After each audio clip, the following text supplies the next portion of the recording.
नमस्कार स्टूडेंट्स, हमारा जो आज का टॉपिक चल रहा है curriculum evaluation concept and importance. इसमें जो है लेक्चर में हम क्या करने जा रहे हैं, इसमें जो है हम स्टेप्स के बारे में पढ़ने जा रहे हैं कि steps in curriculum evaluation plan. ठीक है, तो कौन कौन से जो इवैल्यूएशन का जो प्लान है हमारा करिकुलम का, इसके स्टेप्स कौन कौन से हैं, इसको अगर हम चरणबद्ध तरीके से पढ़े तो बहुत ज़्यादा जो है वो ये इजी कंसेप्ट रहेगा हमारे लिए। क्योंकि करिकुलम क्या है, अब जो करिकुलम इवैल्यूएशन का मीनिंग तो जैसे मैं आपको पहले करवा ही चुकी हूँ कि जो बच्चे की हमारी वर्ष भर की जब हम जांच करते हैं काम किए गए काम की, तो लेकिन क्या है कि जो बच्चे की रुचियां हैं, अभिरुचियां हैं, उसके अकॉर्डिंग जो बच्चे की एबिलिटी है उसके अकॉर्डिंग बच्चा कितना काम कर पाता है ना। इन चीज़ों का हमें जो है स्टेपबद्ध तरीके से जो है हमें जांच करनी होती है। तो जो सबसे पहला पॉइंट हम इसके अंदर शामिल करते हैं पाठ्यक्रम मूल्यांकन की प्रक्रिया में, और उसके लिए क्या है, सबसे पहले एक रूपरेखा भी है, डिजाइन भी हम बनाते हैं कि किस तरह से जो है हमने बच्चे को इवेल्युएट करना है। ठीक है, तो जो निम्नलिखित 5 जो कुछ एक फैक्टर हैं इसके अंदर जो हम लिखेंगे भी यहाँ पर। पहला कौन सा, इसमें कहते हैं कि जो मूल्यांकन है उसका युक्तिपूर्ण कथन, मूल्यांकन का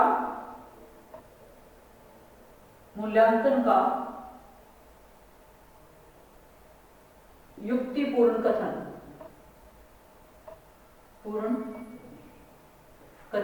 कहते हैं कि जो स्टेटमेंट है हमारी जो इवैल्यूएशन से जुड़ी हुई है, ठीक है, उसका सबसे पहले हम यहाँ पर प्रयोग करेंगे। किसी भी जो पाठ्यक्रम मूल्यांकन है उसके जो आवश्यकता क्या है और मूल्यांकन की किस एस्पेक्ट से हम उसका मूल्यांकन कर रहे हैं, किस विधि का हमने इसके लिए प्रयोग करना है, और साथ ही साथ जो उपागम और इसमें जो अचीवमेंट्स हैं वो किस प्रकार से हमने जांच करनी है, इन चीजों का क्या है हम यहाँ पर युक्तिपूर्ण स्टेटमेंट के रूप में पहले हम इसको कंसिडर करेंगे, या इसको जो है क्या है एक फ्रेम के रूप में एक इसका जो जिसको कहते हैं कि हम एक ढांचा हम इसका बनाएंगे, एक रूपरेखा हम इसकी बनाएंगे। सबसे पहला पॉइंट इसका ये रहेगा। सेकेंडली, हम जो शिक्षा के हमारे उद्देश्य हैं, मूल्यांकन के जो उद्देश्य हैं उनको हम निर्धारित करेंगे। मूल्यांकन के उद्देश्यों का निर्धारण,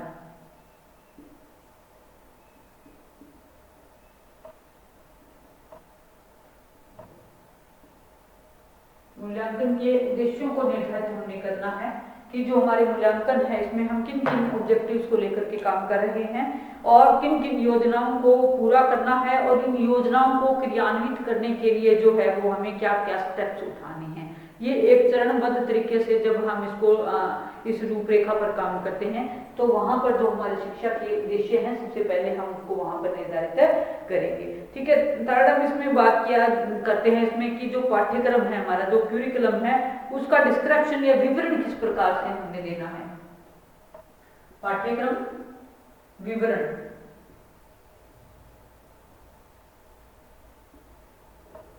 पाठ्यक्रम विवरण या डिस्क्रिप्शन, जो हमारा करिकुलम है हमने किस हिसाब से जो है वो बच्चों के सामने रखना है, कौन किस दर्शन पर आधारित है, कौन कौन से टीचिंग मेथड्स हमने प्रयोग करने हैं, किस प्रकार के जो टॉपिक्स हैं उनमें किन किन टीचिंग जो कंटेंट है वो किस प्रकार से, उसके लिए किस प्रकार सूटेबल मेथड, किस प्रकार सूटेबल जो है वो टीचर का बिहेवियर, ये सारी चीजें, और उसके लिए बच्चे को क्या है फिजिकली मेंटली उसको तैयार करना उस काम के लिए, और ये सारी जो सामाजिक विवरण के अंदर हम डालेंगे इन आवश्यकताओं की पूर्ति के लिए, ताकि जो है बच्चे के हर एस्पेक्ट का इवैल्यूएशन किया जा सके। फिर है जो इवैल्यूएशन डिजाइन, आपका जो मूल्यांकन का ढांचा, मूल्यांकन का ढांचा,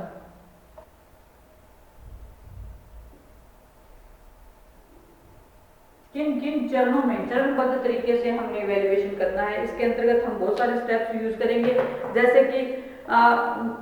वे सारी परिस्थितियां जिनके कारण जो पाठ्यक्रम क्या है, पाठ्यक्रम के मूल्यांकन कार्यक्रम का विकास किया जाएगा, उन सारी सबसे पहले हम क्या करेंगे, उन जो परिस्थितियां हैं उन परिस्थितियों का जो है हम विश्लेषण करेंगे। परिस्थितियों का विश्लेषण,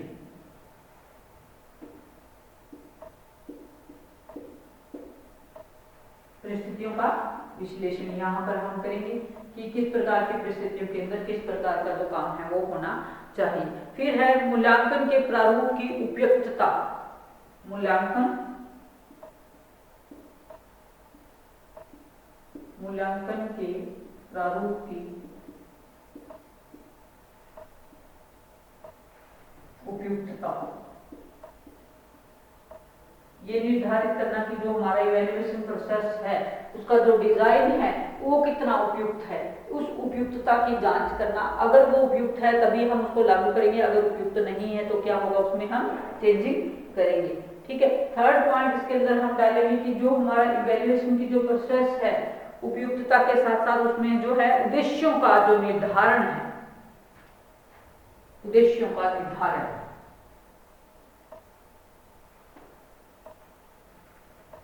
उद्देश्यों का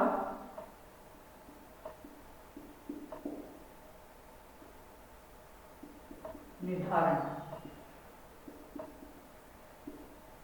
जो हमारा इवैल्यूएशन है वो हमने किन ऑब्जेक्टिव्स को लेकर के काम जिस पर करना है, उन ऑब्जेक्टिव्स का जो निर्धारण है वो भी क्या है, वो भी इवैल्यूएशन के स्ट्रक्चर के अंदर ही हम इसको मेंशन करेंगे कि हम कुछ जो विशेष हमारे ऑब्जेक्टिव हैं कुछ उनको लेकर के जो है वो हम काम करें और उस पर जो है इवैल्यूएशन करें। नेक्स्ट इसके अंदर हम बात करेंगे कि जो मूल्यांकन के जो प्रतिमान है, मॉडल्स, जैसा हमने इससे पहले वाले लेक्चर्स में पढ़े, जो मूल्यांकन के प्रतिमान हैं उनका भी निर्धारण करना कि किन प्रतिमान या किन मॉडल्स पर हम काम करेंगे। मूल्यांकन के जो प्रतिमान हैं उनका निर्धारण, के प्रतिमान का निर्धारण,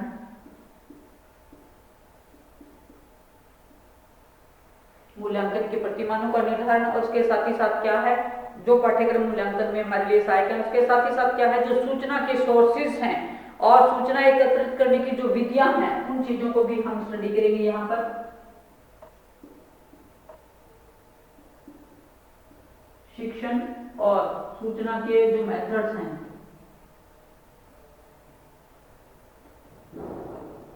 और सूचना के स्रोत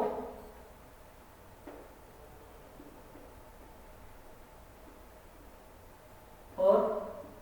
विधियां, उनको निर्धारित करेंगे हम यहाँ पर।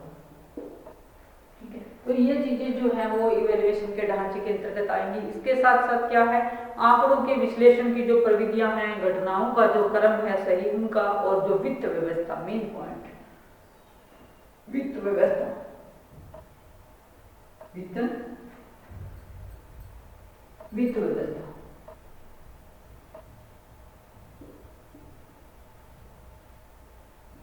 वित्त व्यवस्था को भी क्या है हम साथ ही साथ इसके ध्यान रखेंगे इवैल्यूएशन के अंतर्गत। तो ये सारे बहुत सारे चरण हैं जिसमें कि क्या है हम पहला क्या है जो हमारी परिस्थितियां हैं उसका विश्लेषण करेंगे, फिर क्या है मूल्यांकन का जो प्रारूप है वो कितना उपयुक्त है इस चीज की जांच करेंगे, फिर उद्देश्यों का निर्धारण कि जो हमने ऑब्जेक्टिव निर्धारित करने हैं वो कौन कौन से हैं, इन चीजों को ध्यान में रखेंगे, फिर हमारे जो मूल्यांकन के जो प्रतिमान हैं उनका निर्धारण करना, साथ ही साथ क्या है शिक्षण और सूचना के जो सोर्सेज हैं या जो शिक्षण की जो विधियां हैं उन चीजों को ध्यान में रखना, और फिर वित्त व्यवस्था करना कि जो हमारे पास हम किसी भी करिकुलम को लागू करने के लिए क्या है वित्त की भी आवश्यकता होती है। अगर वित्तीय संसाधन हमारे पास प्रचुर मात्रा में है तो करिकुलम को लागू करना, उसको फॉलो करना जो है आसान रहता है। वहीं पर वित्तीय संकट के कारण क्या है योजनाओं को क्रियान्वयन करना, उनको लागू करना जो है वो मुश्किल काम है माना जाता है। तो और उसके साथ साथ जो फाइनली है वो क्या है मूल्यांकन रिपोर्ट तैयार करना, मूल्यांकन रिपोर्ट, मूल्यांकन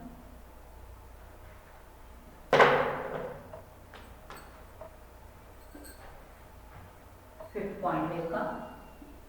मूल्यांकन रिपोर्ट, मूल्यांकन रिपोर्ट जिसके अंदर क्या है हम बच्चे की जो है मूल्यांकन हमने कैसे करना है, उसका रिपोर्ट हमने कैसे तैयार करनी है, इस विषय पर जो है वो तैयार करना होता है। और इस रिपोर्ट में क्या है कि जो बच्चे के जो परिणाम आते हैं उन परिणाम जो है वो रिपोर्ट में पूरे मूल्यांकन कार्यक्रम का हिस्सा होते हैं, और इन्हीं परिणामों से पता चलता है कि जो पाठ्यक्रम के उद्देश्य हैं वो कहाँ तक हमने पूरे किए हैं, और जो शिक्षा के जो भविष्य में जो कदम हैं वो बच्चे के अध्ययन में कहाँ तक जो है वो चेंजिंग की आवश्यकता है और कहाँ पर जो है वो सफिशिएंट है, ये निर्धारण करते हैं। ठीक है। तो ये सारे स्टेप्स थे हमारे कि जिसमें हमने मूल्यांकन को देखा कि किस प्रकार से फर्स्ट स्टेप में हमने पढ़ा कि मूल्यांकन का युक्तिकरण जो कथन है उसको हम तय करेंगे, फिर मूल्यांकन के उद्देश्यों का निर्धारण करेंगे, पाठ्यक्रम का विवरण हम जांच करेंगे, मूल्यांकन के ढांचे में जो है इन सारे स्टेप्स को हम फॉलो करते हुए क्या है लास्ट में मूल्यांकन रिपोर्ट पर हम काम करते हैं। ठीक है। तो ये कुछ एक चरण है और ये जो चरण है ये बहुत ही अधिक महत्वपूर्ण है। इसके साथ साथ थोड़ा सा अगर हम और अध्ययन करें इसका डीपली तो जो इवैल्यूएशन प्रोसेस है इसके अंदर क्या है, कुछ एक और भी जो गुण हैं वो हो सकते हैं। क्या क्या हो सकते हैं, देखिए जैसे कि मैंने जैसे आपको पहले फीचर्स के अंदर बताया कि इसके अंदर क्रमबद्धता का होना बहुत जरूरी है कि इवैल्यूएशन प्रोसेस एक ऐसा स्टेप है जिसमें कि हम क्रमबद्ध तरीके से इसको अगर करते हैं तो जो है इसके परिणाम सही हम घोषित कर सकते हैं, क्योंकि जब इवैल्यूएशन की रिपोर्ट हम बनाते हैं तो वो क्या है, वो एक चरणबद्ध तरीके से होती है। ठीक है। इसके साथ ही साथ सेकंड हम इसमें बात करते हैं वस्तुनिष्ठता की या ऑब्जेक्टिविटी की, कि जब भी हम इवैल्यूएशन करें तो उसमें क्या है, हमारा जो रिजल्ट है जो हम लिख रहे हैं या बच्चे की रिपोर्ट तैयार कर रहे हैं वो क्या है, जो है वो वस्तुनिष्ठ होनी चाहिए। वो आपकी सब्जेक्टिविटी बेस्ड नहीं होनी चाहिए, बल्कि आप निष्पक्ष रूप से बच्चे की जांच करें कि बच्चे ने कितना क्या कुछ सीखा। नेक्स्ट इसमें हम बात करते हैं वैलिडिटी की, कि जो आपका काम है जो आपने किया वो वैलिड होना चाहिए। वैलिड का मतलब क्या है कि जो काम है वो जिस पर्पज के लिए हमने क्यूरिकुलम को बनाया है उस पर्पज को पूरा करने वाला होना चाहिए। अगर हमारा पर्पज पूरा होता है जिस क्यूरिकुलम के लिए हमने बनाया है, अगर हम उन उद्देश्यों को प्राप्त करने में सफल हो जाते हैं तो इट मीन्स क्या है कि वो एक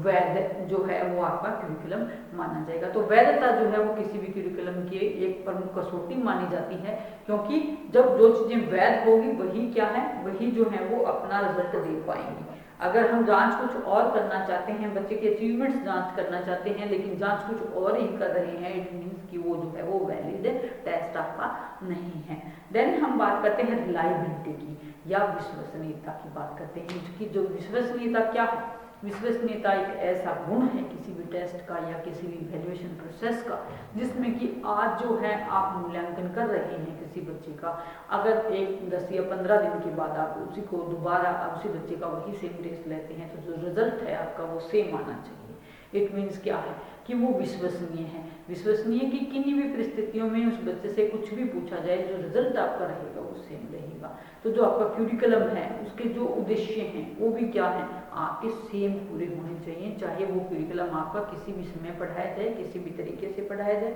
बट जब उसका टेस्ट लिया जाए तो सेम ऑब्जेक्टिव्स की प्राप्ति वहाँ पर होनी चाहिए। नेक्स्ट हम इसमें बात करते हैं यूजेबिलिटी या व्यवहारिकता की बात करते हैं कि व्यवहारिकता क्या है। व्यवहारिकता का देखिए कि जब हम किसी भी चीज़ को प्रैक्टिकली लागू करते हैं, परिस्थितियों के अंदर जब हम उसको लागू करते हैं तो एक तो देखिए थ्योरी का डेवलपमेंट करना और थ्योरी डेवलप करने के बाद उसका क्या है प्रैक्टिकली क्यूरिकुलम में हम उसको लागू करते हैं कि किन किन थ्योरीज पर हमने काम करना है। थ्योरीज क्या होते हैं, सिर्फ नियम होते हैं जो हमें किन्हीं खास परिस्थितियों में लागू करने होते हैं, क्लासरूम के अंदर हमने लागू करने होते हैं। लेकिन जो प्रैक्टिकली है वो क्या है, एक अच्छा जो मूल्यांकन है वो व्यवहारिक भी होना चाहिए। व्यवहारिक होने से क्या होगा कि जो मूल्यांकन से जो रिजल्ट आएंगे, जो परिणाम आएंगे और जो फीडबैक हम बच्चे को देंगे वो क्या है, वास्तविक जीवन के अंदर अपने लागू कर पाएगा, है ना। क्योंकि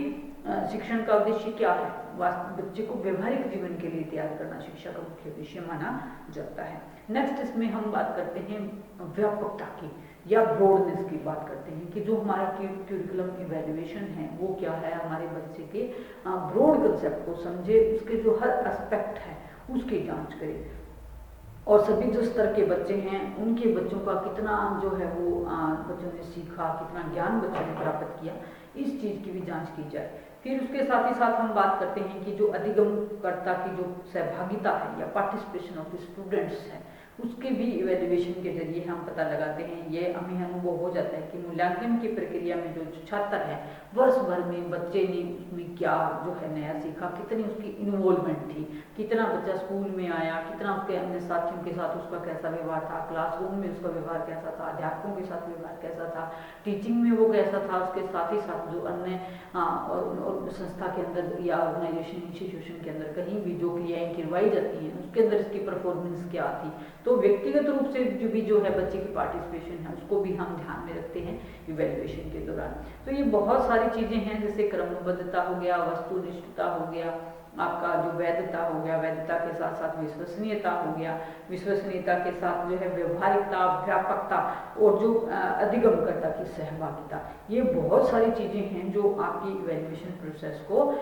जो है वो काफ़ी इंटरेस्टिंग बनाती हैं और उसका जो ज्ञानार्जन है बच्चे का और उसका जो व्यवहार का परिवर्तन है उसकी जांच करती है इवैल्यूएशन के जरिए। अब क्या है, जो शिक्षार्थी है,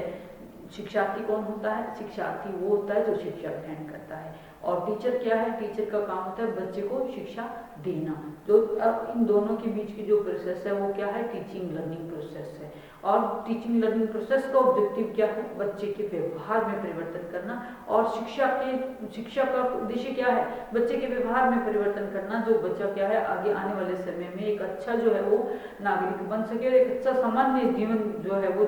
जी सके, जिससे कि क्या है समाज का विकास हो, बच्चे का विकास हो, व्यक्ति की पर्सनैलिटी का डेवलपमेंट हो। तो ये सारी चीजें इसके अंदर जो है हम ध्यान में रखते हैं। अब जो अधिगमकर्ता है, अधिगमकर्ता क्या है? जो वो क्या है? अधिगमकर्ता केवल अपना ही नहीं अपितु जो उसके साथी हैं, जो सहपाठी हैं, उनका भी मूल्यांकन करता रहता है। कि आप मान लो किसी क्लास में एक बच्चा बैठा है, उसके साथ 4 बच्चे और बैठे हैं, तो वो बच्चे क्या है, जो एक बच्चा सीखेगा, जो जिस संगत में वो रहेगा, जिन सहपाठियों के साथ रहेगा, तो उन्होंने भी जो सीखा उसमें उसका भी योगदान रहता है और उनके द्वारा जो सीखा गया उसकी जानकारी जो है उसको भी रहती है। तो इस तरह से क्या है, ये एक ब्रॉडर जो है वो एक कंसेप्ट यहाँ पर हो जाता है। अब जो एट प्रेजेंट की अगर हम बात करें तो एकमात्र मूल्यांकन के द्वारा क्या है, निष्कर्ष हम नहीं निकाल सकते, और अगर हम निष्कर्ष निकाल लें तो बच्चे को जो फीडबैक है वो फीडबैक हम नहीं दे पाते, अपितु क्या है समय समय पर स्वयं द्वारा किया गया निरीक्षण ही अधिक सफल होता है। क्योंकि देखिए जांच क्या कि इवैल्यूएशन का मतलब क्या होता है कि हम देखिए, एक तो जब अध्यापक है साल भर बच्चे को पढ़ाता है, ठीक है, तो साल भर में बच्चा कैसा है हम उसके व्यवहार से ही हमें पता लग जाता है, अध्यापक को पता लग जाता है कि बच्चे की परफॉर्मेंस कैसी है। बच्चा जब आया था तो उसका एंट्री बिहेवियर कैसा था, और बच्चा जब क्लास छोड़ के जाता है या करिकुलम को पूरा करके जाता है तो उसका जो इवैल्यूएशन है, उसकी जो सारी गतिविधियां हैं वो अध्यापक के द्वारा जो है वो सारी ऑब्जर्व की गई होती हैं। तो अध्यापक को ज़्यादा पता होता है इस चीज़ का, क्योंकि बच्चा जो है वो उसके आसपास रहता है, उसकी क्लास अटेंड करते हैं। तो ये जो चीज़ें हैं एक उत्तम मूल्यांकन के अंतर्गत ये सारी चीज़ें बहुत अधिक जो है वो इनका अर्थ रहता है। और जो शिक्षक की जो सहभागिता है शिक्षा में बच्चे की और इवैल्यूएशन की, वो यहीं से निर्धारित की जानी चाहिए। क्योंकि आप एक परीक्षा में क्या है, परीक्षा में बच्चा केवल 2 या 3 घंटे बैठता है ना। तो जो हमारी लेकिन जो सिलेबस की परीक्षा है जिसको कि हम क्या कहते हैं कि जिससे हम अचीवमेंट का पता लगाते हैं कि बच्चे ने स्कोर कितना हासिल किया है ना, कितना उसने कंटेंट को पढ़ा। लेकिन इसके साथ साथ सिलेबस के साथ साथ जो को करिकुलर एक्टिविटीज़ हैं उसके माध्यम से उसका अगर हम इवैल्यूएशन करें, उन गतिविधियों में बच्चे की इन्वॉल्वमेंट की हम जांच करें, तो वो जो इवैल्यूएशन है वो सही मायने में इवैल्यूएशन आपका माना जा सकता है। और मूल्यांकन के द्वारा क्या है, बालकों के व्यवहार में परिवर्तन किया जाता है। जो शिक्षण प्रक्रिया के उपकरण हैं और जो विधियां हैं उनका भी मूल्यांकन साथ साथ किया जाता है। जो शिक्षा प्रणाली की सफलता है वो बच्चे के व्यवहार परिवर्तन पर ही निर्भर करती है, और व्यवहार परिवर्तन के द्वारा ही जो है वो मूल्यांकन किया जा सकता है।